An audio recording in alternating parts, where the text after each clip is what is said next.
Now, Donald Trump is facing increasing resistance from the Democrats over his defense deal with Qatar and the United Arab Emirates. On Thursday, 5 senators filed resolutions of disapproval in the Congress. The lawmakers are accusing Donald Trump of corrupting American foreign policy by signing defense deals worth billions and billions of dollars with both the United Arab Emirates and Qatar. The growing pushback comes against Donald Trump's announcement during his 4-day West Asia tour, during which he signed several deals with both Arab nations. The criticism has grown after the US president accepted a presidential plane as a gift from Qatar. Now, between March and also last April and last week, the US State Department has approved sale to the United Arab Emirates worth 1.6 billion American dollars. The agreement includes the sale of the Chinook helicopters and other equipment, the F-16 aircraft components and spare and repair parts to support the Apache, Black Hawk and the Chinook helicopters. In March, the State Department approved $1.9 billion worth of sales of MQ-9B Predator drones and the associated equipment to Qatar. The Democrats and also the independent lawmakers have called these recent developments an illegal bribe that Donald Trump has accepted. Now, these comments are not just for Qatar's luxury Boeing aircraft offer, but also for the United Arab Emirates' move to invest $2 billion in Donald Trump's cryptocurrency venture. The trouble continues to grow for Trump as several Republican lawmakers are also worried about Donald Trump's decisions and have joined the Democrats in pushing back against the administration.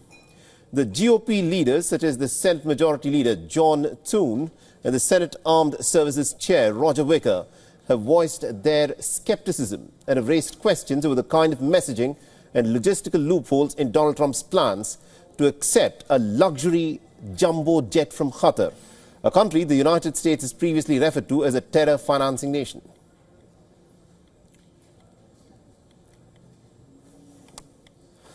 All right, now to give us more perspective in terms of what, of course, is happening with this raging controversy, we're joined by Mr. Christopher Hale, who's a political analyst. He's worked for Presidents Obama and also Biden in the White House and was also on the campaign trail. Now, Mr. Hale, thank you very much indeed for joining us here on this broadcast. Now, the American president, especially his reputation, has got to be like that of a Caesar's wife.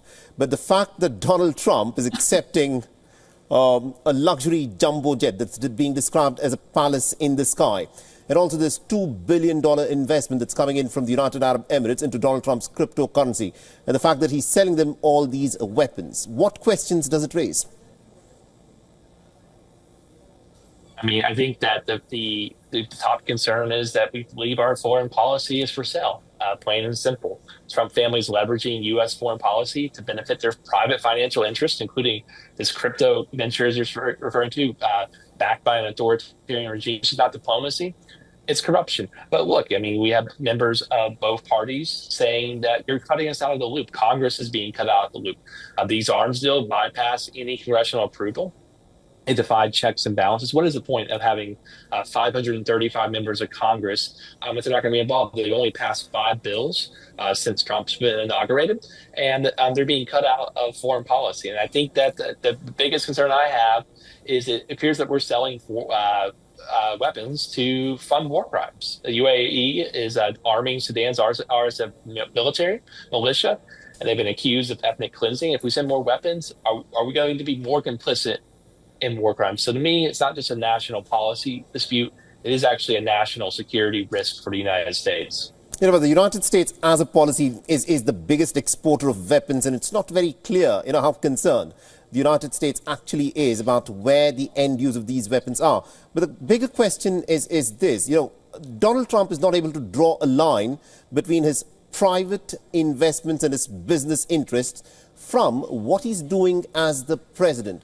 What can the Congress do when there is such a clear, you know, conflict of interest in what the American president is doing?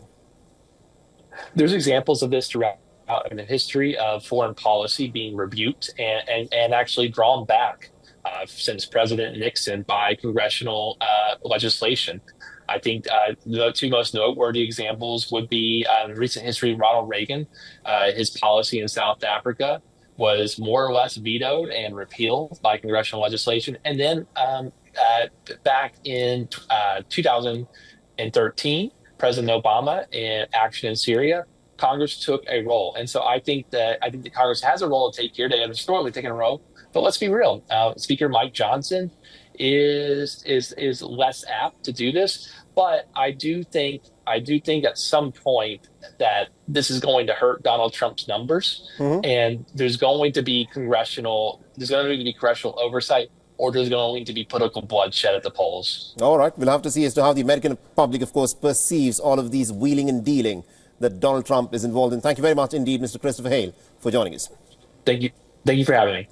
For all the latest news, download the WION app and subscribe to our YouTube channel.